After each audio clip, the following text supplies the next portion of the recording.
pessoal, vamos ver então se a gente entendeu todos os conceitos de leis de Faraday, tentando resolver os exercícios aí que a apostila propõe.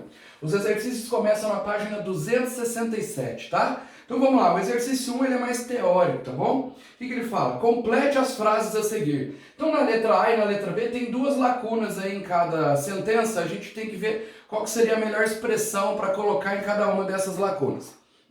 Letra A. No cátodo de uma pilha, ocorre o seguinte processo que está aí. O Zn mais 2 recebe 2 elétrons e se transforma em Zn com NOx zero. Logo, podemos afirmar que na redução de 1 mol de Zn mais 2, ocorre ganho de... Então, de acordo com a equação, para transformar o Zn2 em Zn0, foram necessários 2 mols de elétrons. Então, a primeira lacuna aí, a gente coloca o número 2, porque depois vem a expressão mol de elétrons, tá? Então, foram necessários 2 mols de elétrons. É só olhar na equação que está aí no enunciado. O que corresponde a uma carga de... Bom, aí a gente que tem que lembrar das leis de Faraday. 1 mol de elétrons, quando passa pelo sistema eletrolítico, carrega consigo uma carga igual a 96.500 coulombs. Beleza? Se eu tenho 2 mols de elétrons, qual vai ser a carga total? Se tiver com preguiça de fazer a conta, não tem problema. Mas a carga total vai ser 2 vezes 96.500 coulombs. Tudo bem? Essa é a carga total devido à presença de 2 mols de elétrons. Então lembre-se, sempre que eu tiver um problema envolvendo cálculo em eletrólise, eu tenho que lembrar que a passagem de 1 mol de elétrons no sistema deixa uma carga no sistema de 96.500 coulombs. Essa é a segunda lei de Faraday, né? 1 mol de elétrons equivale sempre a uma carga de 96.500 coulombs. Se aqui eu tenho 2 mol de elétrons, então a carga vai ser 2 vezes 96.500 coulombs. Maravilha? Beleza. Vamos para a letra B. Em uma eletrólise ocorre a seguinte semi-reação. A água, setinha, né, se transforma em 2H+, mais meio mol de O2 mais 2 elétrons. Analisando essa oxidação, por que é oxidação? Porque os elétrons estão depois da seta, ou seja, essa reação está perdendo elétrons. Analisando essa oxidação, podemos concluir que, para cada mol de gás oxigênio formado, a água perde quantos elétrons? Então, depois da primeira lacuna, vem a palavra mol de elétrons, né? Então, eu quero saber quantos mols de elétrons perde. Então, essa tá aí, a gente vai usar a reação que tá aí, mas não tá tão direto igual a letra A. Ele quer saber qual é o número de elétrons que a água perde quando forma 1 mol de gás oxigênio. Perceba que na equação que ele colocou aí, o gás oxigênio, o O2, está com o coeficiente meio. Então, se fosse meio mol de oxigênio, igual está aí na reação, seria 2 mols de elétrons. Então, pela reação, eu vejo que quando é meio mol de oxigênio, eu tenho 2 mols de elétrons. Qual que seria a quantidade de elétrons se eu tivesse 1 mol de oxigênio? 1 mol de oxigênio não é o dobro de meio mol de oxigênio, então ele está pegando o dobro de oxigênio. Portanto, eu vou precisar do dobro de elétrons. Se meio mol de oxigênio está para 2 mols de elétrons, de acordo com a reação, 1 mol de O2 está para 4 mols de elétrons. Então, se você dobrou a quantidade de oxigênio em relação à equação que ele colocou aí, você vai ter que dobrar a quantidade de elétrons em relação à equação que ele colocou aí. Tudo bem? 4 mols de elétrons, o que corresponde a uma carga de quantos coulombs? Bom, pessoal, se 1 mol de elétrons é 96.500 coulombs, 4 mols de elétrons serão 4 vezes 96.500 coulombs. Tudo bem? Então, o exercício 1 era só para a gente lembrar, interpretar uma equação e lembrar dessas relações aqui que foram propostas pelas leis de Faraday. Maravilha? Beleza. Mas vamos fazer o exercício 2, que ele é um pouco mais aplicado, tá? Já está mais próximo daquilo que a gente vai enfrentar. Exercício 2. Deseja-se depositar prata sobre um colar de ferro. Para isso, foi envolvida uma quantidade total de carga elétrica equivalente a 4.825 coulombs. Então, a carga elétrica utilizada nessa eletrólise para depositar prata em cima de um colar de ferro foi de 4.825 coulombs. Então, ele já me deu a carga utilizada no sistema. Qual a massa de prata depositada sobre esse colar? Qual é a massa de prata que vai impregnar em cima desse colar? Então vamos usar as leis de Faraday para fazer isso. Pessoal, a primeira coisa que eu preciso saber é que provavelmente eu tenho a prata na forma iônica no meu sistema. Lembra que na eletrólise eu tenho que ter um sistema eletrolítico, um sistema com íons livres. E se está tendo produção de prata, é porque um desses íons é o íon prata. Aí ele vai sofrer eletrólise e vai virar prata com NOx zero, ou seja, prata metálica. Então o que está acontecendo aí nesse sistema é isso, ó. Eu não sei exatamente tudo que tem de íons no meu sistema, mas para produzir prata, com certeza um dos íons é o íon prata. O íon prata é um cátion monovalente, ele tem carga mais 1. Esse exercício não forneceu, mas pela posição da tabela periódica a gente descobre isso. Tá joia? Então o Ag tem carga mais 1. Para que ele seja transformado em Ag0, ou seja, prata metálica, prata sólida, ele precisa ganhar um elétron. Ele ganha um elétron. Tudo bem? Então qual a relação que a gente tem aqui entre quantidade de elétron e quantidade de prata produzida? Se eu passar 1 mol de elétrons no meu sistema eletrolítico, eu vou produzir, que número que está aqui, quando não aparece nada é 1, né? 1 mol de Ag. Bom, pronto, já tirei a relação entre o mol de elétrons e o mol de produto, ou seja, de metal produzido.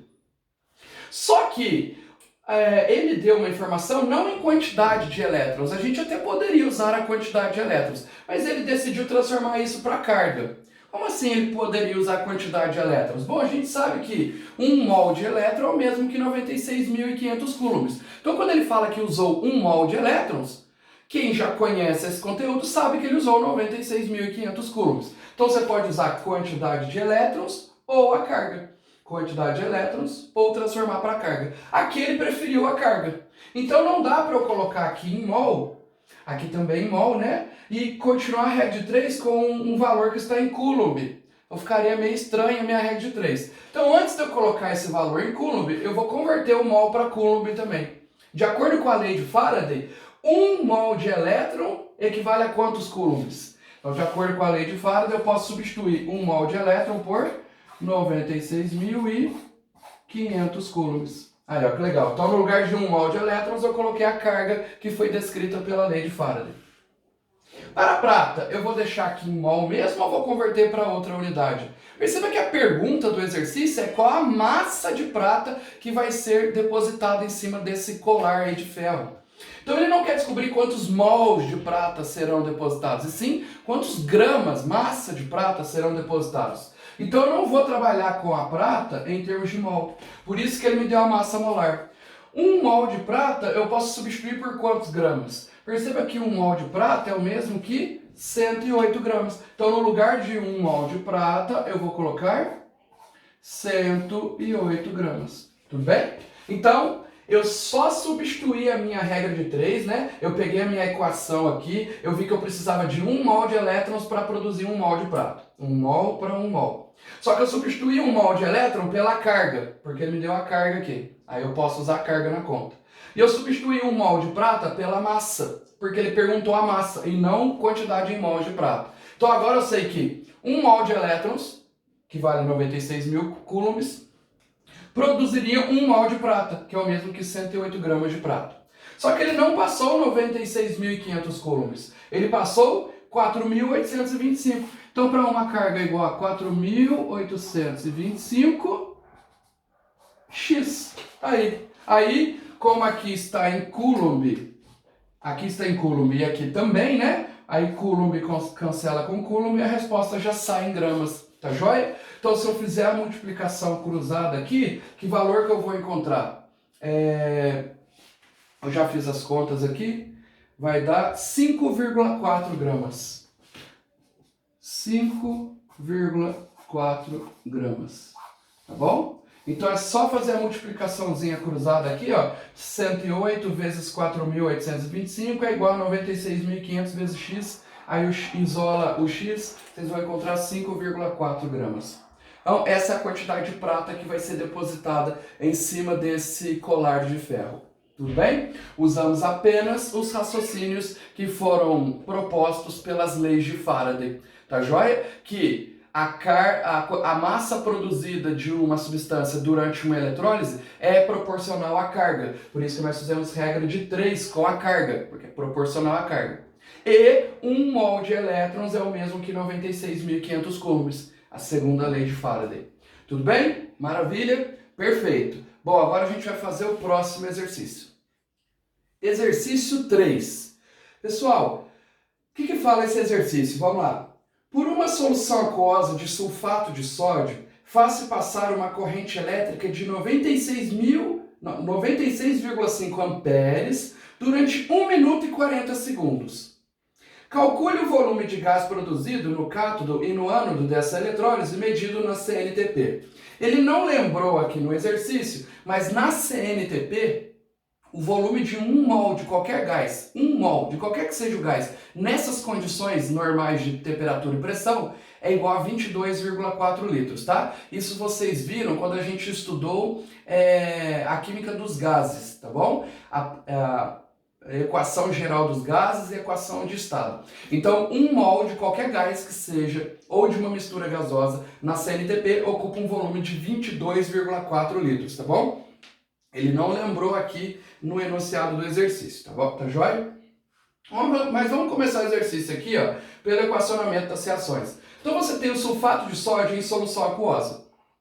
Toda vez que eu coloco um sal em água, ele sofre dissociação iônica. Nesse caso, ele vai liberar o sódio e o sulfato, o SO4-2. Só que tem a água nessa brincadeira. Ele diz que é eletrólise de uma solução aquosa de sulfato de sódio. Então tem água. Aquoso tem água. E a água a gente já viu no último vídeo que ela também libera os seus íons espontaneamente. Então libera o H+, e o H-. Quando eu mergulhar o fiozinho positivo e o fiozinho negativo para começar a eletrólise, esses fiozinhos vão encontrar esse tantão de íons lá livres. Só que a gente sabe que nem todos vão sofrer a eletrólise. Eu preciso conhecer a prioridade de descarga. O fiozinho positivo, que para eletrólise é o ânodo, tá? Então aquela barrinha positiva, o eletrodo positivo, onde vai ocorrer uma das reações, um ânodo, ele vai atrair alguma coisa negativa. Só que aqui tem duas coisas negativas, tem o SO4-2 e o OH- da água. Quem que vai ser atraído? Então, pela prioridade de descarga dos ânions, dos íons negativos, fluoreto, F-, e ânions oxigenados, como este aqui, sempre perdem para o OH-. Então, como eu tenho um ânion oxigenado aqui, quem vai ser descarregado vai ser o OH-. Então, esse cara não vem. Então, vem o OH-. E a equação do OH- é uma equação que a gente tinha que guardar, lembra? Que ela é um pouco mais complexa. Então, a equação do OH- é assim, ó. A gente coloca um 2 aqui, né, para balancear a equação, forma a água, mais meio O2 e libera 2 elétrons. Tudo bem? Essa é a equação da redução do OH-. Por que eu sei que é redução? Porque os oxidação, perdão.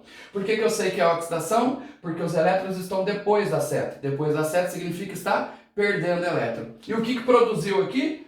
Produziu gás, oxigênio. E a água? Ah, pessoal, a água não conta, porque a água já tinha, faz tempo, ó. A água já estava ali, não precisava nem ter produzido. Então, o que produziu de interessante aqui foi o gás oxigênio. Então, cada 2 mols desse cara aqui produziu meio mol de gás oxigênio. Ou seja, para uma passagem de 2 mols de elétrons, eu consegui meio mol de gás oxigênio. Tudo bem? Maravilha. E aqui no ânodo, no cátodo, que é o polo negativo. Bom, o fiozinho, o eletrodo negativo vai atrair um dos íons positivos. Mas qual? O Na+ ou o H+? Eu tenho que saber qual que vai. Cátions da coluna 1A, cátions da coluna 2A. Então, elementos da coluna 1A, 2A e alumínio sempre perdem para o H+. E se vocês pegarem uma tabela periódica, o Na está na coluna 1A. Então, o Na não consegue descarregar porque quem tem maior prioridade que ele é o H+. Então, quem vem para o cátodo, para o polo negativo, é o H+. Aqui a estratégia já vai ser diferente, né? Esse cara vai ganhar elétron, Porque se ele já está positivo, se ele perder elétron igual de cima, ele vai ficar mais positivo ainda. E lembra que no final da eletrólise, nas duas semi-reações, eu tenho que produzir substâncias com NOx zero. Como que eu faço para uma coisa positiva ficar com NOx zero? Bom, para anular esse positivo, eu tenho que dar para ele um negativo. Então, aqui no cátodo é sempre redução, sempre ganha elétron. Então, o negativo vem aqui, anula, fica com NOx zero. Só que na natureza não existe o H sozinho. Existe o H2, que é o gás hidrogênio. E aí, só para balancear essa equação aqui, a gente coloca um 2 em tudo. Então, quais gases foram formados no ânodo e no cátodo? No ânodo formou meio mol de oxigênio e no cátodo formou 1 mol de gás hidrogênio. Quando não aparece nada, porque o coeficiente aqui é 1, né? Beleza. Agora a gente consegue calcular o volume produzido de qualquer um desses gases, tanto no ânodo quanto no cátodo. A primeira coisa que a gente vai ter que fazer é calcular carga. Carga é corrente vezes o tempo. Ele não deu a carga já calculada nesse exercício. No exercício anterior ele já deu a carga total em coulombs. Agora a gente vai encontrar. Qual foi a corrente que ele utilizou? Ele utilizou uma corrente de 96,5 amperes. Então, 96,5. Vezes o tempo. Lembrando que o tempo tem que estar no sistema internacional. E no sistema internacional a unidade de tempo é o segundo. O tempo foi de 1 minuto e 40 segundos. Mas aqui ficou muito fácil passar para os segundos. Ó, uma parte do tempo já está em segundos, 40 segundos. A outra parte está em minuto. Mas 1 minuto vale quantos segundos? 1 minuto é o mesmo que 60 segundos. Então, 1 minuto e 40 segundos é 60 segundos mais 40 segundos. 60 segundos mais 40 segundos dá um total de 100 segundos. Então, não esqueçam de passar para segundos, tá? Tem que estar no sistema internacional. Então, a corrente tem que estar em amperes e o tempo tem que estar em segundos. Se isso estiver sido estabelecido, a carga sai em coulombs, que é a unidade de carga do sistema internacional. Quanto que dá 96,5 vezes 100? Vai dar 9.650, né? O 100, como tem 2 zeros, empurra a vírgula 2 casas para a direita. E aqui sai em coulombs. Pronto. Por que você encontrou isso daqui, professor? Porque agora a gente faz regrinha de 3 com essa carga aqui. É essa carga que está sendo utilizada nessa eletrólise. Como que eu sei? Ele forneceu a corrente e o tempo que ele usou para fazer essa eletrólise. Então vamos lá. O que aconteceu, portanto, no ânodo? O que aconteceu no ânodo? Ó, bem rapidinho aqui, ó. Produziu meio mol de oxigênio. Então foi produzido aqui meio mol de oxigênio devido à passagem de 2 mols de elétrons. 2 mols de elétrons, tá bom? Meio mol de oxigênio tem um volume igual a quantos? Ou então, se você preferir, já como aqui eu não vou usar a quantidade de energia passada no sistema em mol de elétron, eu vou usar em carga. Então vamos fazer o seguinte, ó. Meio mol de oxigênio, eu vou converter para volume já. Por que converter para volume? Porque ele está pedindo o volume de gás produzido no ânodo e no cátodo. Bom, se 1 mol de gás é 22,4 litros, meio mol de qualquer gás é o quê? É a metade de 22,4 litros. Então, no lugar de meio mol de oxigênio, eu vou colocar 11,2 litros, né? 22,4, a metade é 11,2. E no lugar de 2 mol de elétrons, eu vou colocar 2 vezes 96.500 coulombs. Então, eu só substituí esses valores aqui da minha regra de 3 pelos valores que seriam melhores para mim, para esse exercício. Então, ele não quer calcular o gás em mol. Ele quer calcular em volume. Por isso que eu substituí meio mol por 11,2. Lembrando que 1 mol é 22,4. Então, meio mol, 11,2. E ele não está trabalhando com mol de elétron, ele está trabalhando com carga, a gente calculou carga. Então, antes de fazer a conta, eu transferi 2 mol de elétrons por seu equivalente em carga. Cada mol de elétron é o mesmo que 96.500 coulombs. Por isso que 2 mol de elétrons eu transformei em 2 vezes 96.500 coulombs. Qual foi a carga que ele utilizou? 9.650. 9.650. Então, qual é o volume de oxigênio que ele vai encontrar? V. Se eu fizer essa conta, esse volume aqui vai dar quanto? Se você multiplicar aqui cruzado, perceba que 9.650 é muito parecido com 96.500, né? A diferença aqui é de 1 zero apenas. Então, dá para fazer essa conta aqui, a gente vai encontrar um volume de oxigênio igual a 0,56 litros. Então, vai dar 0,56 litros, tá? Essa é a quantidade de oxigênio produzida aqui. E no cátodo,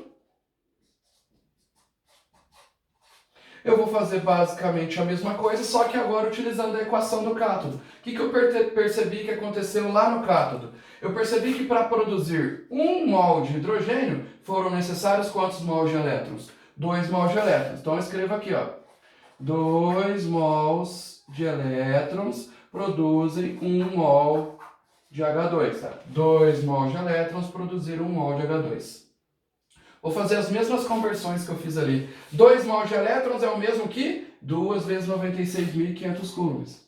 2 vezes 96.500 coulombs.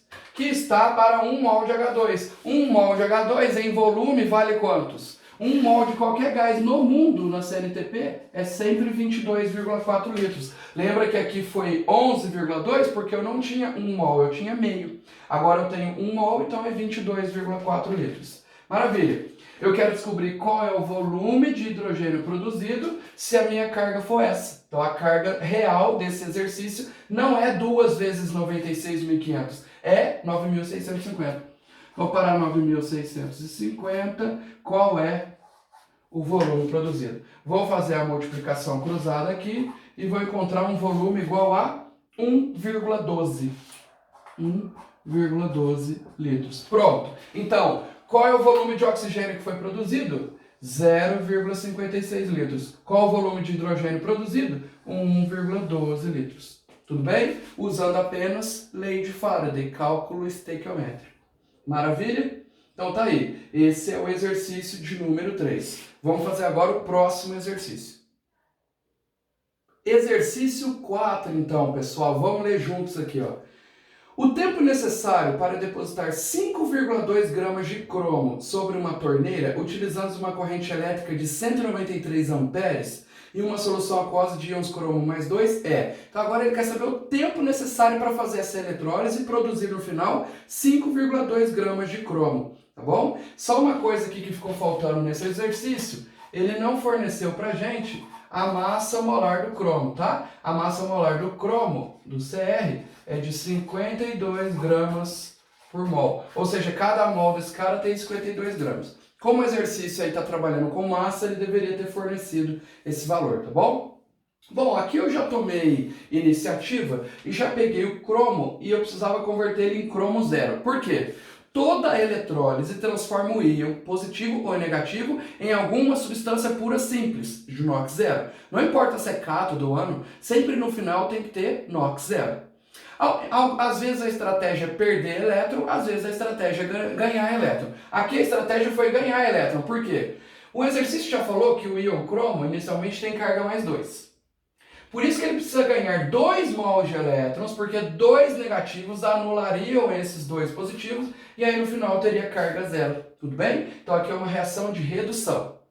Maravilha! Bom, primeiramente, vamos tentar entender o que está acontecendo em termos proporcionais nessa reação aqui, ó. O que a reação está dizendo? Que quando eu passo 2 mols de elétrons no sistema, então para cada 2 mols de elétrons no sistema, eu produzo 1 mol de cromo. Então, quando não aparece nada aqui, o número é 1. Então, tira isso da reação. 1 mol de cromo zero, cromo metálico. 2 mols de elétrons tem o mesmo que quantos coulombs? A lei de Faraday permite a gente encontrar isso. A gente sabe que 1 mol de elétron é sempre 96.500 coulombs. 2 mols de elétrons é o mesmo que quantos coulombs? Pode ser 2 vezes 96.500 coulombs. Tá bom? Então, no lugar de 2 mols de elétrons, eu coloquei a carga equivalente. Tá? Beleza. E a gente vai entender o porquê que eu estou colocando carga aqui. 1 mol de cromo é o mesmo que quantos gramas? Ó, por que eu vou converter para grama? Porque a única informação que eu tenho no exercício é a massa de grama que foi depositada em cima, é a massa de cromo que foi depositada em cima dessa torneira, que é 5,2 gramas. Então eu preciso converter o cromo, que inicialmente sai em mol, né? Sempre da reação a informação sai em mol. Mas eu vou converter para grama para eu continuar o exercício. 1 mol de cromo é o mesmo que 52 gramas. Então eu vou substituir 1 mol de cromo por 52 gramas. Mas o exercício falou que não depositou essa massa toda em cima da torneira. Depositou 5,2 gramas. Então, qual é a carga que foi utilizada verdadeiramente?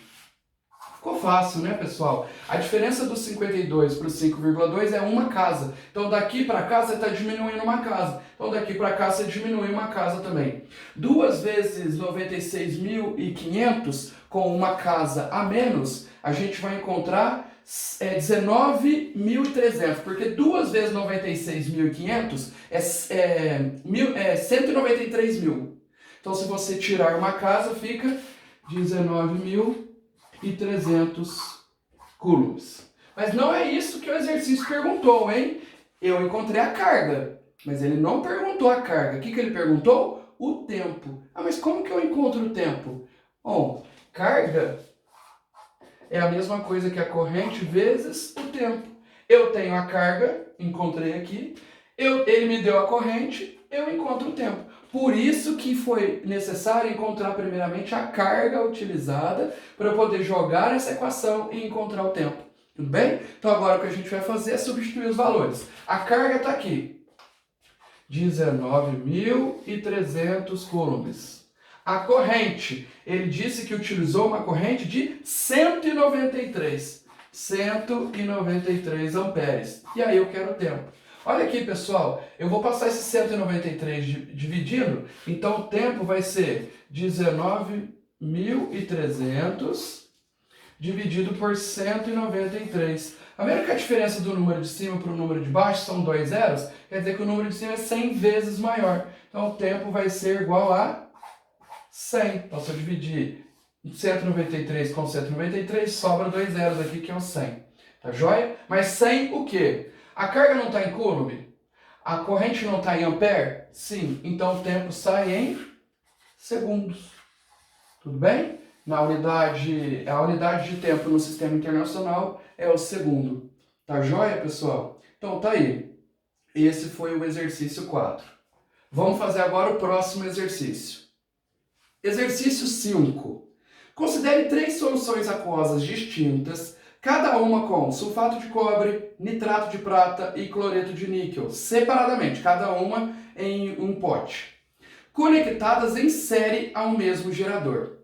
Então o que ele está tentando fazer aqui é eletrólise em série. Por que a gente faz eletrólise em série? Para aproveitar a mesma corrente que já foi produzida por um gerador e não desperdiçá-la. Então não precisa pegar aquela corrente e fazer eletrólise só de uma cuba eletrolítica. Você pode conectar os fios e enquanto está utilizando a corrente, está passando numa cuba, ela sai e vai para outra cuba, vai para outra cuba. Então você consegue fazer eletrólise de maneira simultânea. O que é importantíssimo lembrar num exercício que envolve eletrólise em série.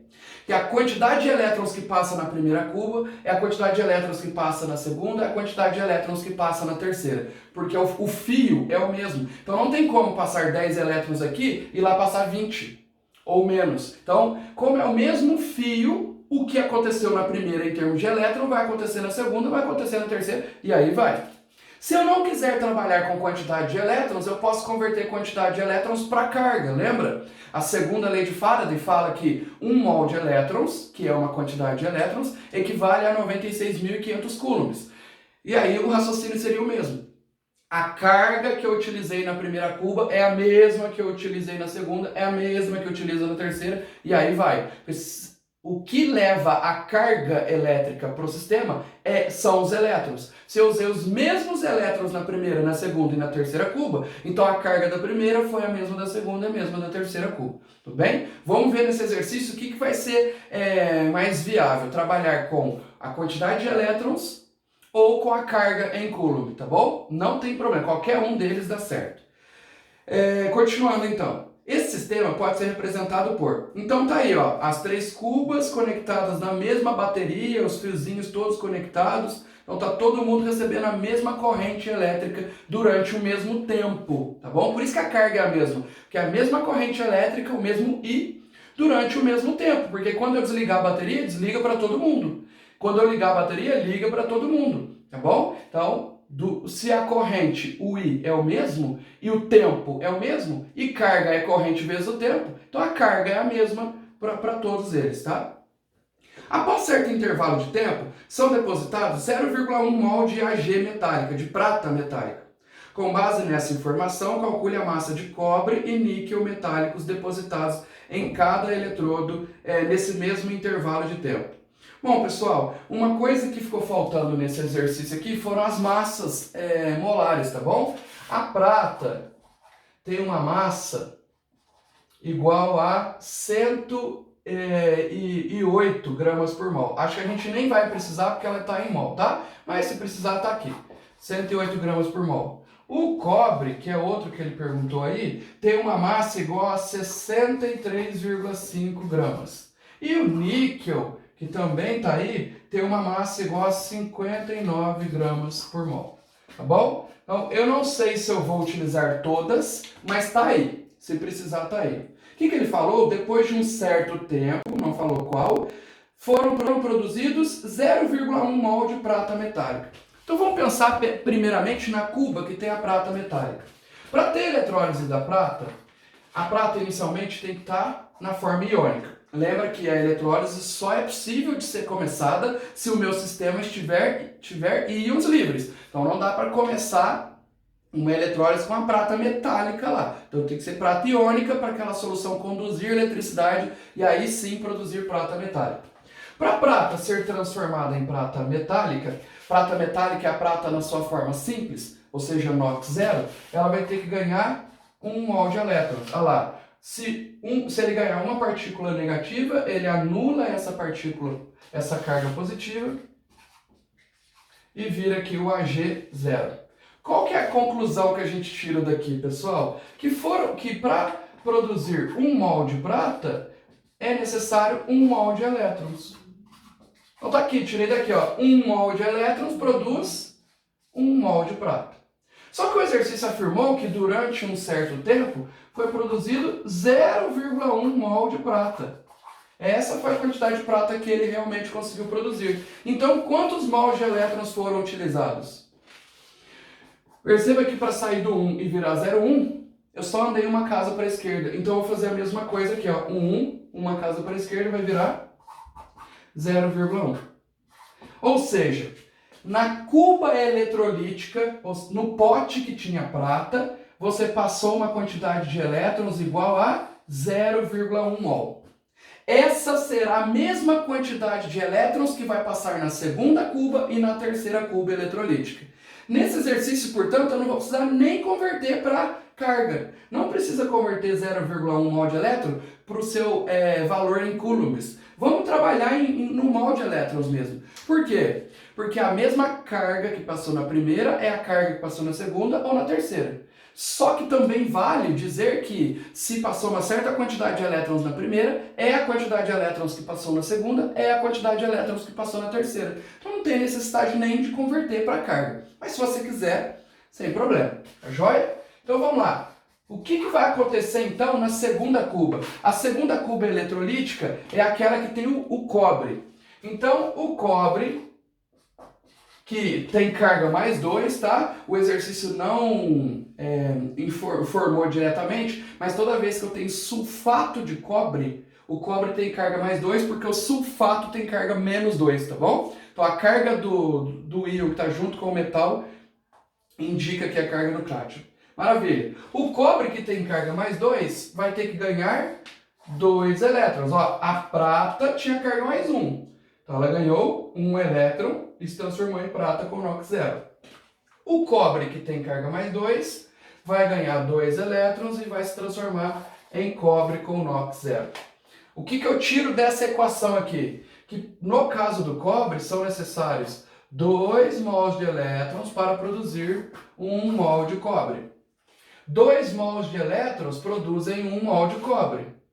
E se eu tiver 0,1 mol de elétrons? Para 0,1 mol de elétrons, vai produzir quantos aqui do cobre? Se na cuba da prata passou 0,1 mol de elétrons, essa quantidade de elétrons é porque na cuba do cobre também vai passar 0,1 mol de elétrons. Eles estão em série. Então a quantidade de elétrons que passa na primeira é a quantidade de elétrons que passa na segunda. E na terceira também. Então a gente vai usar essa mesma quantidade para a terceira. Bom, se eu calcular aqui, 2 para 1, né? Tudo que eu tenho aqui é metade. Então tudo que eu tenho aqui vai ser a metade. A metade de 0,1 é 0,05 mols. Mas ele quer a massa. Qual que é a massa molar do cobre? 1 mol de cobre é 63,5 gramas. 1 mol de cobre é a mesma coisa que 63,5 gramas. Mas para 0,05 mols de cobre, vai ser quantos? Vou chamar aqui de Y. Então a massa do cobre, eu já fiz a conta aqui, vai dar 3,175 gramas. 3,175 gramas. Tudo bem? Vou fazer aqui, pessoal, a mesma coisa para o último metal, que é o níquel. O níquel, em sua forma oxidada, também tem carga mais 2. Como que eu sei isso, professor? Olha lá na substância que ele está lá no enunciado, ele está no NiCl2. Aquele índice do Cl era a carga do níquel. Quando a gente faz fórmula iônica, a gente pega as cargas e inverte para encontrar os índices. Então, para retomar as cargas, eu pego os índices e desinverto para encontrar as cargas. Então, o níquel tem carga mais 2. Então, assim como o cobre vai ter que ganhar 2 elétrons para produzir o níquel com carga 0. Aí daí a gente tira o quê? Que são necessários 2 mols de elétrons para produzir 1 mol de níquel. Só que como eu já sei que ele quer a massa, eu já vou substituir aqui direto.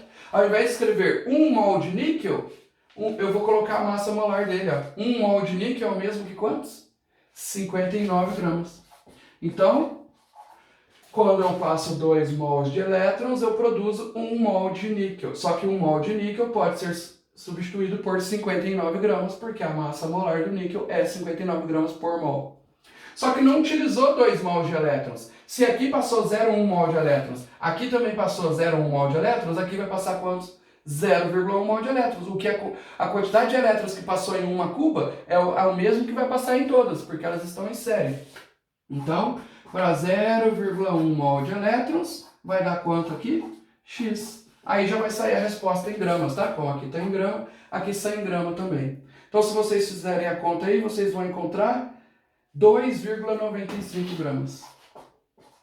2,95 gramas. Então, foi produzido 3,175 gramas de cobre e 2,95 gramas de níquel. Tá joia? Isso só foi possível, eu só consegui resolver isso porque eu lembrei que em eletrólise em série, todos os elétrons que passaram na primeira cuba eletrolítica serão os elétrons que passaram na segunda, na terceira e aí vai. Como eu descobri a quantidade de elétrons que passou na primeira, eu utilizei a mesma quantidade de elétrons para a segunda e para a terceira para descobrir a quantidade de produto que foi gerada. Tudo bem? Então aqui a gente trabalhou com a lei de Faraday, que é a parte quantitativa da eletrólise. Não basta só saber equacionar as reações, saber quem é cátodo, quem é ânodo, prioridade de descarga. Só isso não é suficiente, tá, pessoal? Para uma prova do tipo do Enem, por exemplo, eu tenho que saber encontrar quantidade de produto, tempo, todas essas coisas, corrente elétrica, todas essas coisas que a gente discutiu aqui.